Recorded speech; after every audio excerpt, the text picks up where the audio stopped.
بسم اللہ الرحمن الرحیم۔ السلام علیکم ناظرین، آج میں اس ویڈیو میں آپ لوگوں کے ساتھ حضور اقدس صلی اللہ علیہ وسلم کے طائف کے سفر کا قصہ شیئر کروں گا۔ نبوت مل جانے کے بعد 9 برس تک نبی کریم صلی اللہ علیہ وآلہ وسلم مکہ مکرمہ میں تبلیغ فرماتے رہے اور قوم کی ہدایت اور اصلاح کی کوشش فرماتے رہے، لیکن تھوڑی سی جماعت کے سوا جو مسلمان ہو گئی تھی اور تھوڑے سے ایسے لوگوں کے علاوہ جو باوجود مسلمان نہ ہونے کے آپ صلی اللہ علیہ وسلم کی مدد کرتے تھے۔ اکثر کفار مکہ آپ صلی اللہ علیہ وسلم کو اور آپ صلی اللہ علیہ وسلم کے صحابہ رضی اللہ تعالی اجمعین کو ہر طرح کی تکلیفیں پہنچاتے تھے، مذاق اڑاتے تھے اور جو ہو سکتا تھا اس سے درگزر نہ کرتے تھے۔ حضور صلی اللہ علیہ وسلم کے چچا ابو طالب بھی انہیں نیک دل لوگوں میں تھے جو باوجود مسلمان نہ ہونے کے حضور اقدس صلی اللہ علیہ وسلم کی ہر قسم کی مدد فرماتے تھے۔ 10ویں سال میں جب ابو طالب کا بھی انتقال ہو گیا تو کافروں کو اور بھی ہر طرح کھلے مہرہ اسلام سے روکنے اور مسلمانوں کو تکلیف پہنچانے کا موقع ملا۔ حضور اقدس صلی اللہ علیہ وسلم اس خیال سے طائف تشریف لے گئے کہ وہاں قبیلہ ثقیف کی بڑی جماعت ہے، اگر وہ قبیلہ مسلمان ہو جائے تو مسلمانوں کو ان تکلیفوں سے نجات ملے اور دین کے پھیلنے کی بنیاد پڑ جائے۔ وہاں پہنچ کر قبیلے کے 3 سردار سے جو بڑے درجے کی سمجھے جاتے تھے گفتگو فرمائی اور اللہ کی دین کی طرف بلایا اور اللہ کے رسول کی یعنی اپنی مدد کی طرف متوجہ کیا، مگر ان لوگوں نے بجائے اس کے کہ دین کی بات کو قبول کرتے یا کم سے کم عرب کی مشہور مہمان نوازی کے لحاظ سے ایک نامور مہمان کی خاطر مدارت کرتے، صاف جواب دے دیا اور نہایت بے رخی اور بد اخلاقی سے پیش آئے۔ ان لوگوں نے یہ بھی گوارا نہ کیا کہ آپ صلی اللہ علیہ وسلم یہاں قیام فرما لے۔ جن لوگوں کو سردار سمجھ کر بات کی تھی کہ وہ شریف ہوں گے اور مہذب گفتگو کریں گے، ان میں سے ایک شخص بولا کہ او ہو، آپ ہی کو اللہ نے نبی بنا کر بھیجا ہے۔ دوسرا بولا کہ اللہ کو تمہارے سوا کوئی اور ملتا ہی نہیں تھا جس کو رسول بنا کر بھیجتے۔ تیسرے نے کہا کہ میں تجھ سے بات کرنا ہی نہیں چاہتا، اس لیے کہ اگر تو واقعی نبی ہے جیسا کہ دعویٰ ہے تو تیری بات سے انکار کر دینا مصیبت سے حال نہیں، اور اگر جھوٹ ہے تو میں ایسے شخص سے بات کرنا نہیں چاہتا۔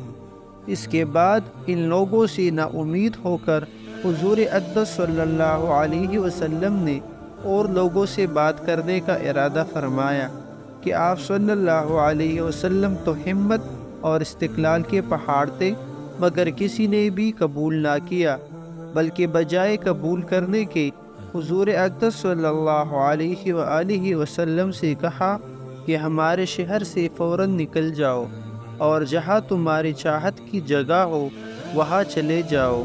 حضور اقدس صلی اللہ علیہ وسلم جب ان سے بالکل مایوس ہو کر واپس ہونے لگے تو ان لوگوں نے شہر کے لڑکوں کو پیچھے لگا دیا کہ آپ صلی اللہ علیہ وسلم کا مذاق اڑائے، تالیاں پیٹے، پتھر مارے، حتیٰ کہ آپ صلی اللہ علیہ وسلم کے دونوں جوتے خون کے جاری ہونے سے رنگین ہو گئے۔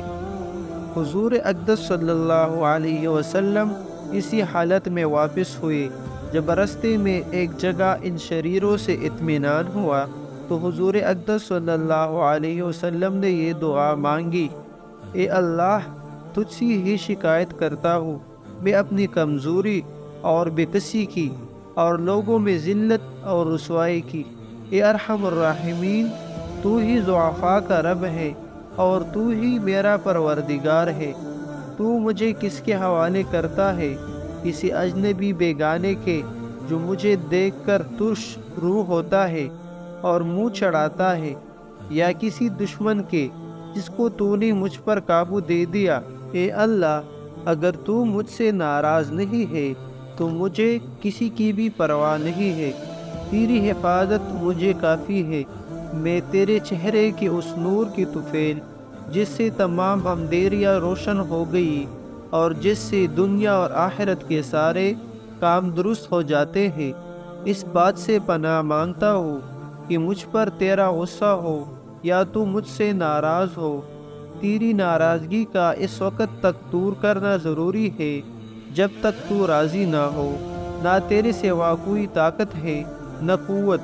ملک الملک کی شان قہاری کو اس پر جوش آنا ہی تھا کہ حضرت جبرائیل علیہ السلام نے آ کر سلام کیا اور عرض کیا کہ اللہ تعالیٰ نے آپ کی قوم کی وہ گفتگو جو آپ سے ہوئی سنی اور ان کے جوابات سنے، اور ایک فرشتے کو جس کی متعلق پہاڑوں کی خدمت ہے آپ کے پاس بھیجا ہے کہ آپ جو چاہے اس کو حکم دے۔ اس کے بعد اس فرشتے نے سلام کیا اور عرض کیا کہ جو ارشاد ہو میں اس کی تعمیل کروں۔ اگر ارشاد ہو تو دونوں جانب کے پہاڑوں کو ملا دوں جس سے یہ سب درمیان میں کچل جائے، یا جو سزا آپ تجویز فرمائے۔